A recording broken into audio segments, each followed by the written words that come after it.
Today's Total Soccer Show is sponsored by Mack Weldon. Mack Weldon is reinventing men's basics to create clothes that are better than what you're wearing right now and better than what your friends and family are wearing right now. We're talking smooth, comfy underwear, gloriously fitted tees, and a hoodie that Taylor Rockwell won't stop talking about. TSS listeners can use the discount code TSS for 20% off at mackweldon.com. That's TSS. This holiday season, you can treat yourself or you can treat friends and family by improving their wardrobe. That's mackweldon.com. The link is in the show notes and the discount code is TSS.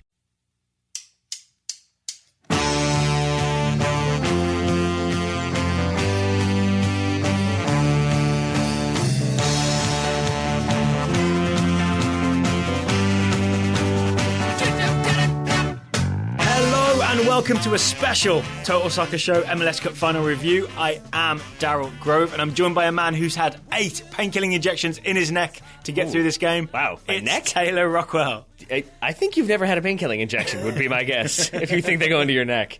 Well, Ozzy Alonso needed them in his knee, right, to play in the game. You're a podcaster, so you need them in your throat. Okay, now I'm with you. Again, I'm not sure you know how painkillers work. But, yeah, that's fair. That's fair. Or maybe some Toronto fans needed them to get through the aftermath of this game. Yeah. Mm-hmm. Ooh, okay, so if you're unaware, spoiler alert, it finished 0-0 in regular time. Seattle officially had no shots on goal, although I'm about to dispute that. And then Seattle won on penalty kicks at BMO Field. They are your 2016 MLS champions. They are, and maybe we should finish the introduction so people don't wonder why we're just talking about painkillers from the outset. It's that it was confirmed after the game that Ozzy Alonso had 4 painkilling injections in his knee before the game, 4 at halftime, so 8 total to deal with that sprained knee. Okay, so you should have 4 in your neck or your throat, like pre-show, and no. we'll take a break in the middle for 4. Not in the neck. Why won't you let me put needles in your neck? I think you know the answer. Because death, that's why. All right, so we're going to break this game down. And there are obviously a few big moments to talk about, like Frei save, like Torres winning penalty. But I think the first thing to talk about is our expectations of this game and then what we actually saw. Because we really hyped this up as, right, 2 like really exciting teams. Both teams have like a creative playmaker, Lodeiro for Seattle and Gio for TFC.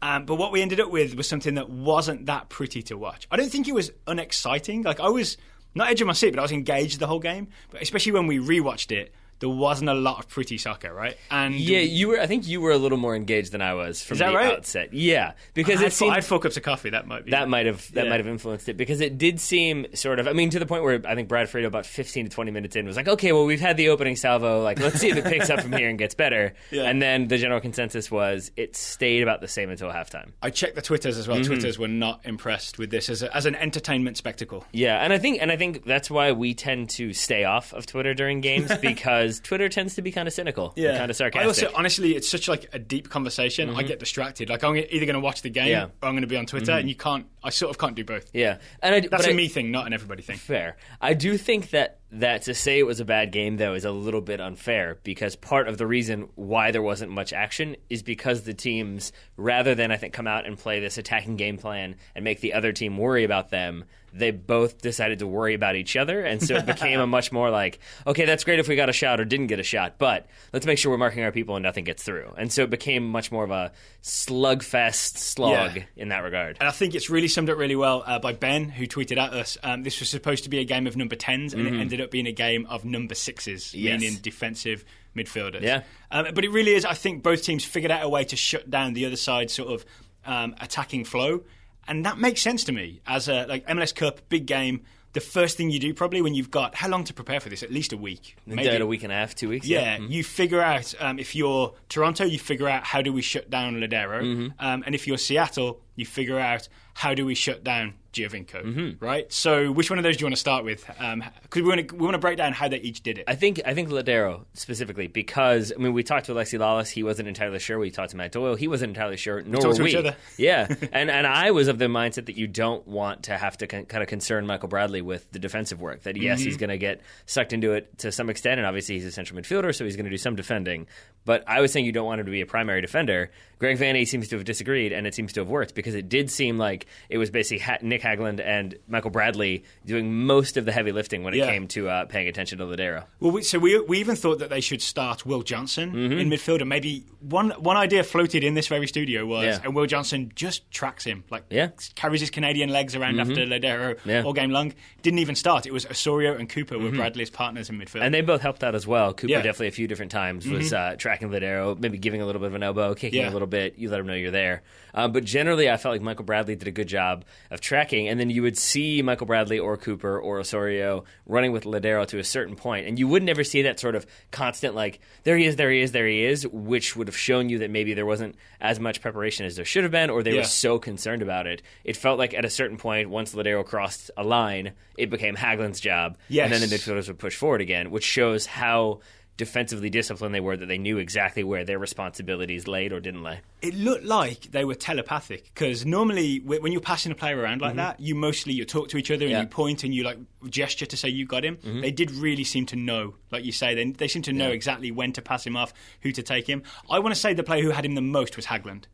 I think Hagglund, or the most obviously. And I think that's because the other thing that Greg Vanney sort of realized, and as most people did, that Lodeiro is the playmaker. He's going to be the problem if you are going against Seattle. But if you can eliminate Lodeiro, then if for Seattle, the options become limited, because Jordan Morris isn't going to get the ball, those through balls. He's not going to get the ball in space to run because he doesn't have that creative playmaker playing those balls. And obviously Valdez up top is going to be stranded because he's a lone forward. He doesn't have that link-up play. You floated this idea maybe a third or a halfway into the game, right? That you don't, or the game plan doesn't need to be a separate one for Morris and Valdez and Lodeiro and Freeberg and everybody else. You just, it's like stopping a river at its source. You don't worry about what's downstream. Yeah, right? and so that's what they did, exactly. Yeah, you track Lodeiro. And then the other aspect of that is if you are dedicated to knocking out Lodeiro, then you're not so much worried about those attackers, which means you don't necessarily care if you're in a 2v2 or 3v2 situation, 3 defenders, 2 attackers. And that's what they kept being in Toronto. So you'd have Valdez, Jordan Morris, high but kind of wide.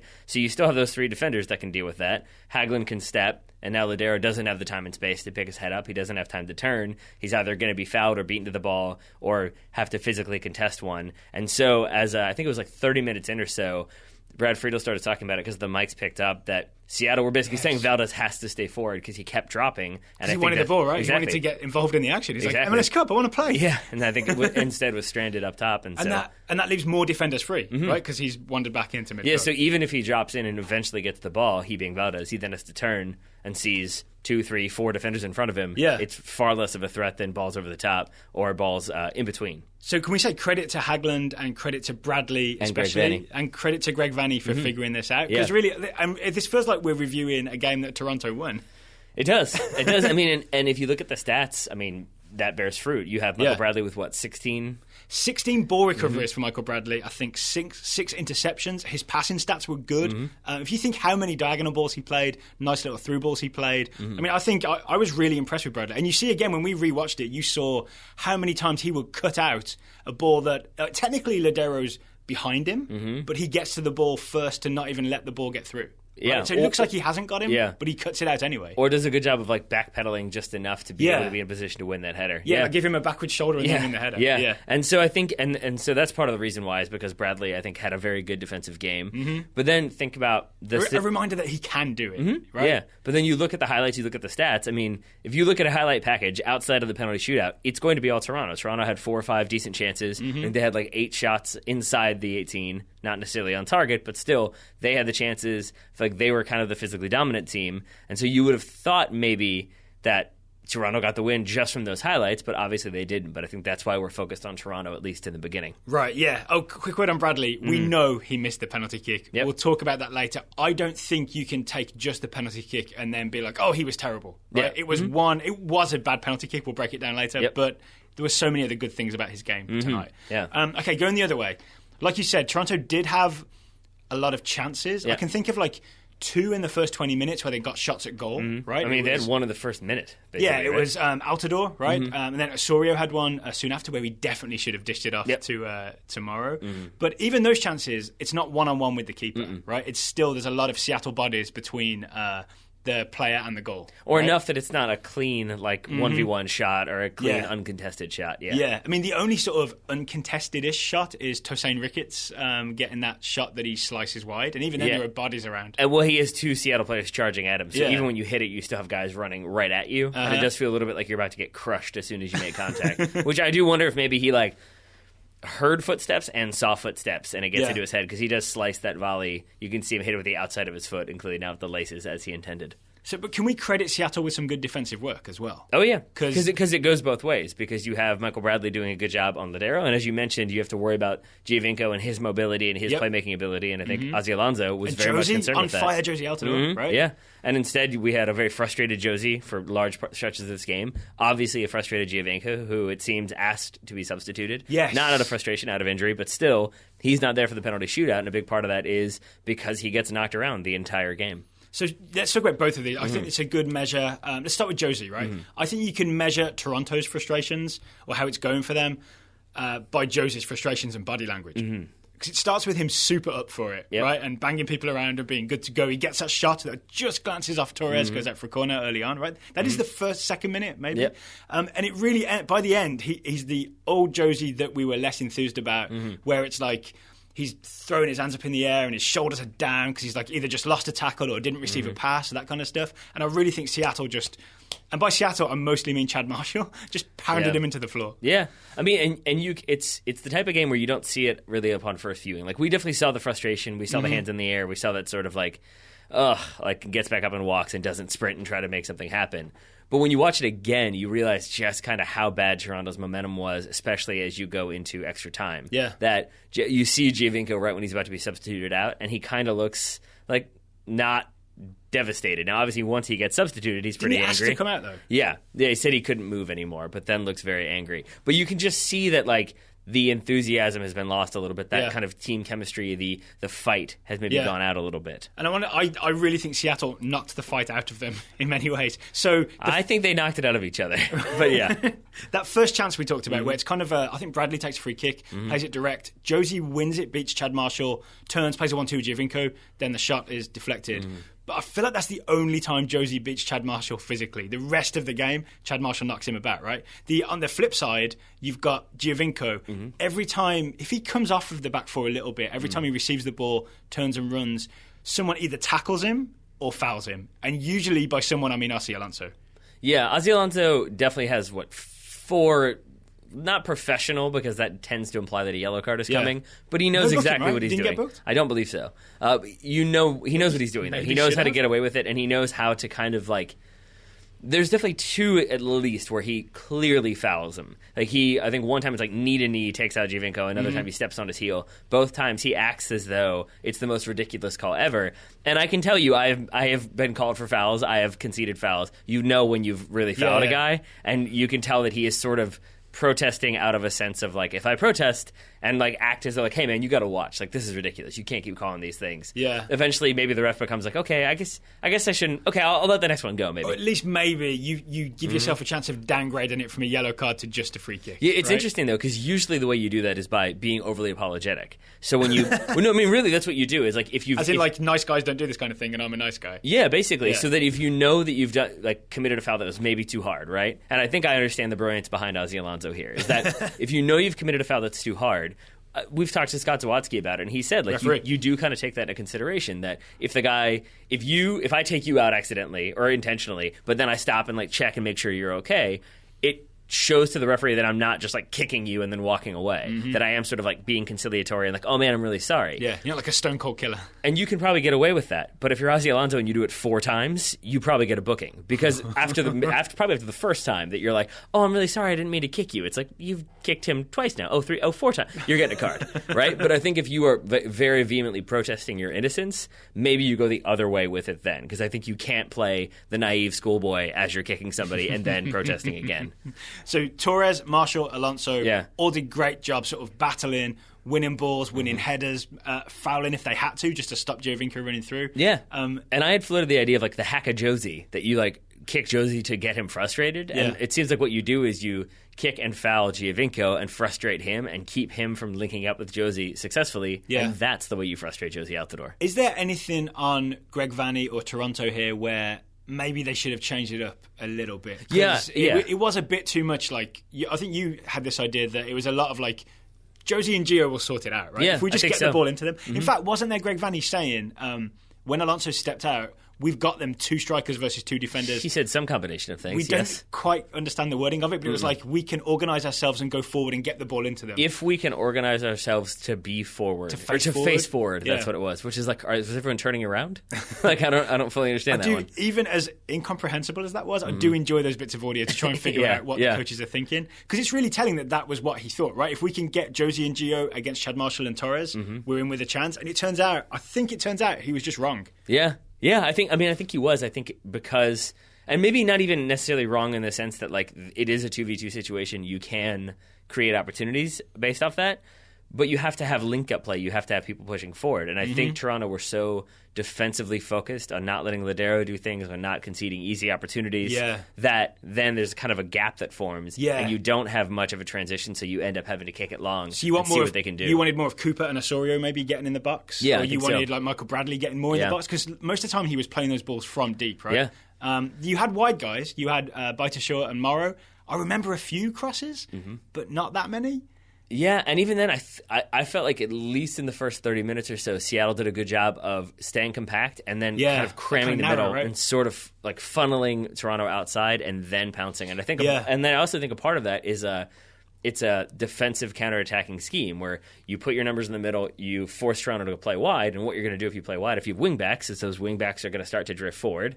But then that leaves that space in behind that we talked about. And Jordan Morris is, I don't know if you know this or not, but he's kind of fast. Oh, I didn't know that. Yeah, as Toronto found out a couple times. I do remember some Bradley balls, those classic Bradley diagonal balls, like out to the wing. I remember one to Morrow specifically down the left and thinking, oh, that's a great ball. Then when we rewatch it, you realise, oh, that's the only possible ball he could have played, which is to Seattle's credit that the only ball they gave him was into this very narrow strip on the left-hand channel, right? Yeah. Where they just tackle Morrow afterwards. It was good, like, semi-pressure to kind of force players into making decisions that they didn't want to make. And that was another part of this game, is that you didn't really ever have much in the way of like fluid possession and consistent possession. It seemed like it was kind of like, okay, we've regained possession. I'm holding the ball, I'm trying to find somebody, all right, I'll kick it long, or I'll try to drive a low-driven pass in, and it will be intercepted, but then that will be turned over, but then he'll turn that over, and then there'll be a foul. So it seemed like it was really hard. That's what this game felt like. It was really hard to get a rhythm, and I really do think, though, that... I think in the electronic programming guide, that should have been the what was going to happen in this game. Yes. If you're tuning in, yeah, right? It's a good description, right? But I also think that then that transitions into the referee. I do tend to believe that referees don't want to give... Alan Kelly, I want to say? Sure.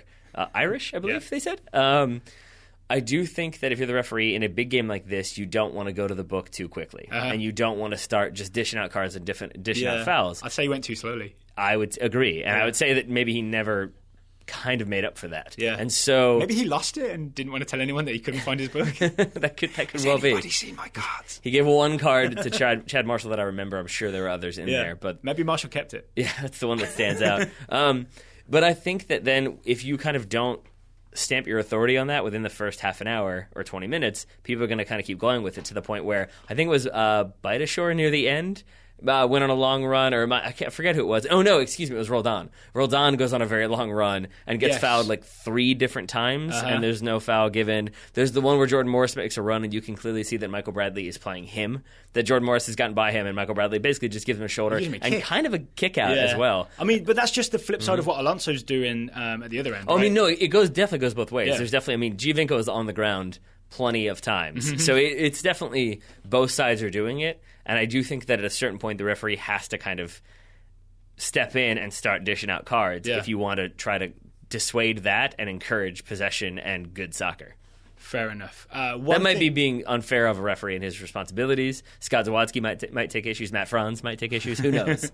But that would be my perspective. We saw friend of the show, Matt Doyle, on Twitter was talking about how it really changed up for Toronto when Tosaint Ricketts came on, which is a thing that Vanney does, right? And that's where I think Vanney got it wrong, though. I do think that. But bringing Ricketts on? I think, well, not bring him on sooner. I think that would have had a big impact. Yeah, it was 105th out of 120, so he only got 15 minutes. And in those 15 minutes, Ricketts burns Torres on the outside, crosses for Alitdore to have that header, which Frei saves, which I want to talk about in a second. And a few minutes later, he also burns Marshall. So just having that pace, I think, made it a lot harder for Seattle's defence. When Matt Dawes on our show, he called Ricketts a north-south player, meaning he'll make just direct runs and make you run after him, essentially. And that did make a difference. It did. And I don't know if these two things are linked, but I do know that Greg Vandy said he didn't want to sub Giovinco, that he was forced to because Giovinco asked to be substituted. Yeah. But what Toronto have been doing is when you bring on Ricketts, you put Ricketts up top with Alitdore, and then Giovinco drops in, and now you have that kind of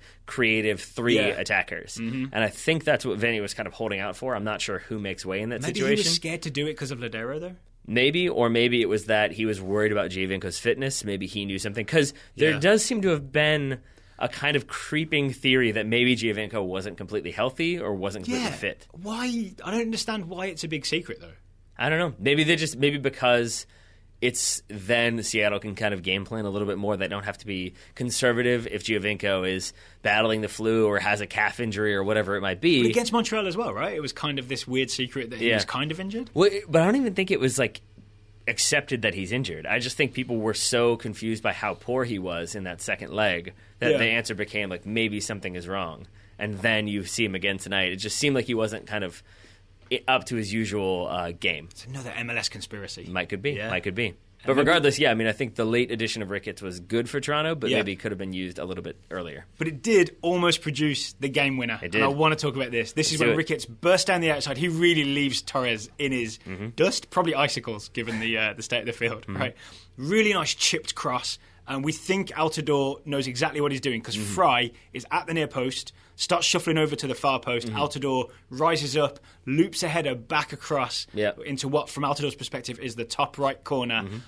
Altidore's kind of celebrating, right? We see him just about to break into a gallop to the left of the screen. Yeah, basically he heads it and lands and continues the momentum, and then definitely does like a quick 2 or 3 steps that indicate that he's about to go sprint to the bench. It's actually, I don't want to go overboard here, but it's very similar to the famous Pele versus Gordon Banks save in the 1970 World Cup. And if you've heard about this, it's an amazing save in the same spot. Pele says, I was already off celebrating. I thought that was in. And I think there's a bit of the same here. Yeah, I think so too. And that's why I really did think he mishit the header. Like I thought it was going out for like a throw-in, basically, because it looked looping. But it's also because it's the type of header. I don't really know how to explain this. We've talked about it before. That he doesn't. Like, it's not a big directional, it's not a booming Haglund header. It's that he gauges it properly so that he, lets his momentum when he jumps kind of put the power behind the ball. But it's also really smart, as you said, that he reads that Frei is coming back across. So if you head it the way he's come, it's going to force him to change his momentum. He's going to have to adjust. It's going to be difficult. And but not impossible, it turns out. But not impossible. But it is, I will say, a really smart, well-read header from Josie Alitdore to see all that and still get the header. But because he doesn't get much power behind it, it does allow that kind of lofted ball that can be palmed away, and that's exactly what happens. Yes. Well, okay, that's the thing with that header, even though it's not powerful, it's so good that it should have not given Frei enough time. So it's still impressive on Frei's part that he changes direction, comes back the other way, then leaps off his left foot and reaches essentially behind him and with his fingers flicks that ball, I want to say scoop, maybe scoops the ball from behind him out of the net. Because I've seen this goal, I want to say 100 times, where the keeper does manage to reach back, does get the top of his fingers to it, but it sort of rolls off the back of his fingers and into the back of the net. Yeah. What are Frei's fingers made of? Something strong. Something real strong. Yeah, I think most of him is made of something strong. Vibranium. That's what I'm going with. Nerd. The thing that it reminds me the most of, though, honestly, is I feel like that's a peak Timmy Howard save. That it's a save he has no business making that requires ridiculous athleticism and a little bit of defying physics. And the one that I was fascinated by, the little tiny aspect of this, is as Frei's landing. So, and again, he shuffles back from the near post to the middle of the goal, then he goes back and does really well with his footwork to be able to jump off of his left foot. If he jumps off his right foot, off his plant foot, he's in trouble. Right. Because he jumps off his left, he can get that ball. As you mentioned, though, he kind of has to reach behind him, and if you watch as he lands, his left foot comes from behind, and it ends up out, almost like he's kicking the ball at the same time. Yes. And I think you were normally they fall underneath the goalkeeper, right? Exactly. Yeah. And I think you figured out the reason why that would be, which is that he's kind of getting that torque on it at the same time while he's in midair, and because of that, the leg's going to come flying forward. So it's an amazing sequence that I feel like you could diagram very slowly in like a JFK Zapruder film sort of way. And isn't that all about the core strength again, like we've always talked about, having the sort of strength to be able to manipulate your body midair to go backwards like that and pull something out of it? You say core strength, I say beard strength, but either way, it's an impressive feat. I want to say it's like, to get full nerd, it's like the end, spoiler alert for the first Avengers movie, where Robert Downey Jr. goes into that weird void thing and comes back out of it. You know what I mean? Like, he reaches in and comes back out. Okay. Does he end up unconscious? Frei or Robert Downey Jr.? I think you know the answer to that. I feel like you're deflecting as a result. So I think that... I'm like Frei, I'm quick on my feet. Sure. And so that, I think, will be the enduring image / GIF / video highlight of this game. You were saying to me, if this was an NFL game, this would be the save. And it'd be like the music over the top of it. Yeah, I mean, I do think so. Because that's what tends to happen, I think, with like amazing moments of athleticism, and I think it doesn't hurt that it wasn't necessarily a great game. So there were like 5 goals that happen, amazing turns and flicks and all this other stuff, and then there's this save. It's kind of included in that as an amazing classic game that you would watch.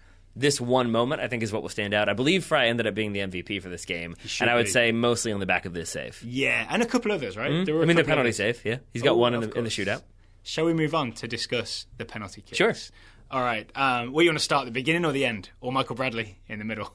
Yeah, let's go with Michael Bradley. Okay, so this in some ways, this felt like the defining moment, even though it's Morrow who hits the bar and is the guy that misses, allowing Torres to step up and score the winner for Seattle. The most high-profile miss, and the moment when you felt like this is all going wrong, sort of, is when Bradley steps up. And I felt like Bradley's a good penalty taker. You know, we know he's got a great shot on him. We know he's kind of a confident leader of men type thing. Horrible penalty. All kinds of horrible. Everything that you just said is accurate, except that we both, as he stepped up, said he's going to miss this. And a big part of that is because we have been far more inclined than I think a lot of people to defend Michael Bradley, because I think we've seen some good stuff, and it seems like a lot of the stuff that people have been negative on him for, we see as maybe stuff that he's not being asked to do, stuff that isn't necessarily his responsibility. Well, to give some context, the thing that we keep hearing from people is, the problem with the US national team is Bradley. We've got to drop Bradley and move on to someone else. And that, to me, that's the silliest thing. It's like drop one of your best players, your controlling midfielder. So that's why we end up being pro Bradley and defending him, in that he's a class player. Even going through a rough patch, he's still class. And that said, like the way you've just described that, I think it's not just like, we've got to get rid of him. It's more that like he's past it. He isn't the best playmaker we have. He's not going to be the best provider that we have. And he's not going to be a clutch player, that he tends to make silly mistakes at critical moments. And that's why I was saying, like, I think he's going to miss this. I see. Because it's another narrative of like, see, there you go. He gives it away against Portugal. He doesn't track back here. And there he is missing a penalty when he needs to make it. So we watched this penalty 3 or 4 times, right? Yeah. So let's talk through it. Sure. It starts with a bit of a stutter step. It does, which we hate. Which we hate, yes. The idea with the stutter step, if people don't know, is you stutter, you wait to see which way the keeper's going, then you can go the other way, right? Right. Frei doesn't move when Bradley stutters. Well, he does move. He moves that right arm up and down. He waves his right arm. And leans a little bit to the right, and I think Bradley Which is almost like giving the middle finger to a stutter. I feel like it's just waving an arm like that. Well, kind of, because I think he does that a little bit, but what he also does, I think, is wait until Bradley puts his head down. Yes. And when you put your head down, if you're running up to take a penalty, you're going to be focused on the ball, but you can still see peripherally. You can still see what's going on. And so even if you're not in focus, you can see Frei lean a little bit to the right. And as you're running up... Like peripheral vision catches that and thinks it's going that way. Yeah. I do. Are we sure he's staring at the ball? Because I mean this with all due respect, because he's got a bald head or a shaved head. There's some hair there, right? It's tough to track where he's looking. It's tough to track where he's looking, yeah. Only in the sense that you can clearly see when he does the stutter and he's staring at Frei. Yeah. And so then I would say I definitely see him put his head down. I don't know if I see him put it back up. Okay. And also it's kind of gutsy to take a penalty, no look completely. True. I don't know if I would do that if I were Bradley. Regardless, check the ball's there, right? Yeah. Regardless, I think he then reads a little bit into Frei, and you can tell in the way he takes that penalty that it is a penalty that we've seen many other times. When it goes in, it looks cool and calm, because then they've won the mental game, because there's no power. When you send the keeper one way and just roll it past into the and that's other what he side. does. There's no power. It's not really taken like at a specific angle to nestle in at the side netting. It's to the right, to Bradley's right, but it's not like in the side netting. It's more or less in the middle right, essentially. Right. All right, and to clarify, in case you've lost anyone, Bradley looks down, sees Frei lean to Bradley's left, thinks Frei's gone left, thinks he can just roll it into that to Bradley's right. Frei hasn't gone left. Frei dives and stops it. Right. And even if Bradley hadn't misread it, it's still not a good penalty, right? Yeah. It's still like a little too far inland. Yeah, I mean it's not coastal real estate. No, it's in step without much power is how he hits that. So Toronto then go down because Ivanchit steps up and makes his, Sheru makes his, and then Flacco misses his. Yes. And let's talk about this for a moment. Okay. Only in the sense that at this point, Seattle have gone low and to the right. Flacco misses his by going low and to the right. And this is where I think they changed it up a little bit, because after that, you have basically top right and top right. So basically every single penalty for Seattle goes to the right-hand side. And then you have low or high, right? Yeah, and then you have your winner step up, and he puts it center left, and really doesn't look, doesn't aim, doesn't take it. I mean, to the point where the camera thinks he's going to take another couple seconds to get situated. Yeah. So by the time it cuts back to that wide angle, on him, aren't they, right? Yeah, by the time it cuts back to the wide angle that they're usually at when the penalty's taken, the ball is basically in the net because they don't expect him to take it that fast. And I think a big part of why is because he's made the decision, I'm going this way because we've gone the other way every single time. Yeah. I'm expecting everyone's going to dive and I'm going to make it, and that's exactly what happens. I don't think he looks up, right? He just looks at the ball. Like you said, he's made the decision. Yeah. So he just keep being Roman Torres, by the way. I don't think I said that. Sorry. Yeah. But that, it seems crazy. Yeah. But it absolutely works. So who are we to judge? Yeah. I mean, I think he's just decided, I'm going to put this high, and I'm going to put this like to a little bit in the direction that we haven't gone so far. And if he saves it, he saves it. But it's going to be a weird one for him to try to save. It's the 100% opposite philosophy of Michael Bradley. Yep. Right? And then there's definitely two ways of taking penalties. There's the overthink it, try and outsmart the keeper. Then you can like pick your spot and do what you want. And then there's some coaches will say you should always do this. Just decide where you're going to put it and whack it there as hard as you can. Yeah. Which is the Roman Torres decision. But even then, it's not like, I mean, I guess he hits it pretty hard. Oh, yeah. But it's not like he just decides, like, forget it, I'm just hitting this and whatever happens, happens. Like, he's definitely made the decision to put it up and central. Like, he's goes not, a little bit left, right? Yeah, but we're not sure how deliberate that is. Yeah, but I think he's not really focused on, like, I'm going to crush this and I don't care where it goes. I think he is saying, they've gone right every single time, I'm going left, and it works out. Is there? There's also extra bravery with this because Morrow, who'd taken the penalty just before, right? Yep. Stephen Morrow, ex-Arsenal player. Yep. Justin Morrow taking this just before and tried to do something similar, like to go central and high, hit the bar. He did. Right? Yep. And if you're a Toronto fan, I guess you'll want to hear about why he did this.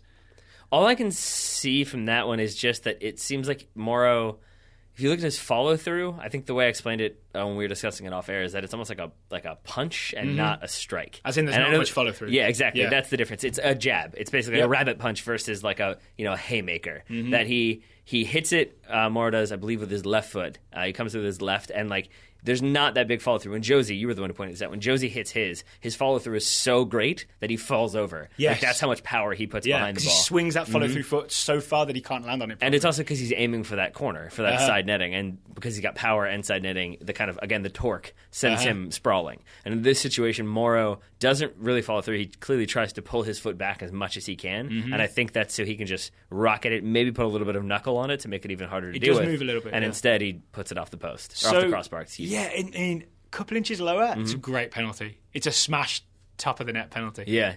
And I think it's especially risky because, and yes, it would have been beautiful had that have happened, but it didn't. And I also think it's especially risky because if you're going to try to hit it like that, it requires so much force on your plant leg that you've got to make sure you've got like firm ground. And you could see the divots forming. You could see that basically every single player that stepped up stomped on the ground. Yeah. And we weren't sure if that was because they were trying to like soften it up because it was frozen or if it was because they were trying to tamp it down. And I think you could tell by the end that it was trying to tamp it down so you didn't have any John Terry slip moments. Instead, you could have solid footing. In this situation, Morrow had solid footing, but maybe not great technique because if you freeze frame it when he hits the ball, he is basically looks like he's sitting down, which means you're sitting down, you're leaning back, your hips are up, that ball is going high. Yeah, we paused it, right? And you could see all the sort of technique stuff that said this ball's going a little too high. Yep. Yeah. I remember it vividly from when I was a place kicker, and like that's the form you want for a place kicker because you want that ball high, right? You want that ball up early because otherwise it might get blocked, and that's how you get it up. All right, final thing I want to talk about is just this idea that the team that has won MLS Cup, Seattle Sounders, did it with 0 shots on target. before we talk about that, I want to challenge the idea, because there is that moment where the ball sort of, I think it's Torres. It's definitely Torres gets it. I can't remember who the defender is who kind of miss it. It might be Drew Moore, might be the right centre-back. The ball bobbles through to him. He's taken by surprise. It hits Torres in the knee, and Irwin has to pick it up. Right. So I would say there's one shot on target.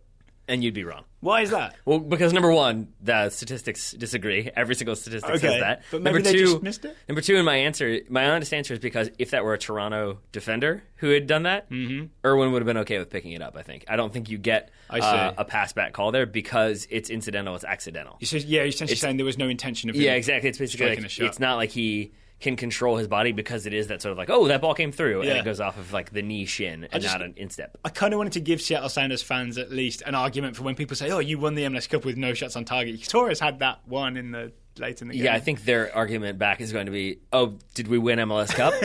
So be it. The first part of that sentence is the most important. Yeah, I think so. And I want to check, do we really believe that? Like, is it, we're not like, Toronto were robbed, they deserved MLS Cup because they were the more attacking team? Do we have any feelings like that? I mean, was it Marlowe? Marlowe from The Wire said it best. Deserves got nothing to do with it. I mean, that's how it works, right? Like there's no deserving when it comes to a championship game. It's whoever wins the championship. And I think Toronto had their opportunities and I think couldn't take them. I think there were cynical fouls at different times in this game. I think there were some cynical approaches at different times in this game. So I don't think either team can feel necessarily more aggrieved, and there certainly weren't any, like, I can't remember any clear penalty shouts that should have been given, or really any that were even like close. There weren't any of those like, oh, it kind of hit his shoulder. Chad Marshall, Josie Altidore. If anything, I think that's a foul on Josie, because Josie's so desperate to try to get the ball that he definitely grabs Chad Marshall like around the waist, shoulder area. And Marshall's too big for Josie to get past, essentially, right? Yeah, so I mean, I think that if you're a Toronto fan, you're definitely frustrated, and you definitely are probably going to vent that frustration. Maybe if you're a Portland fan as well, who knows? But if you're a Seattle, you wouldn't have won Seattle too. Yeah, that said, I have seen lots of people say Cascadia now rules Major League Soccer. Yeah. So I guess Portland fans can enjoy that. Yeah, sure. You're part of the new elite of MLS. Somehow, I think they won't. Vancouver fans should feel the worst, right? Yeah. Yeah, you're the Cascadian team with no MLS Cup. Probably. Going forward, I'm not sure what Josie and Michael Bradley's contract situation is. I don't think they're leaving, but is this a Toronto team you think that can build for the future? Yeah, I do. I mean, I'm trying to think. They were talking about somebody. Oh, it was Valdez, who's the one who might be gone leaving from Seattle after this one. Yeah, who is the DP, and then you've got Clint Dempsey. We're not quite sure, although we saw in the pre-match that Bruce Arena was saying he expected him to potentially be there for the January camp. We were talking, 2 days ago about with like a heart complaint, it's very possible at Dempsey's age that he might just retire. But yeah, Arena, we just caught this when we rewatched, right at the start, so the end of the pregame, I think, saying he talked to him, be there for the camp, and he's expected to be back with Seattle next season. So we were real surprised by that.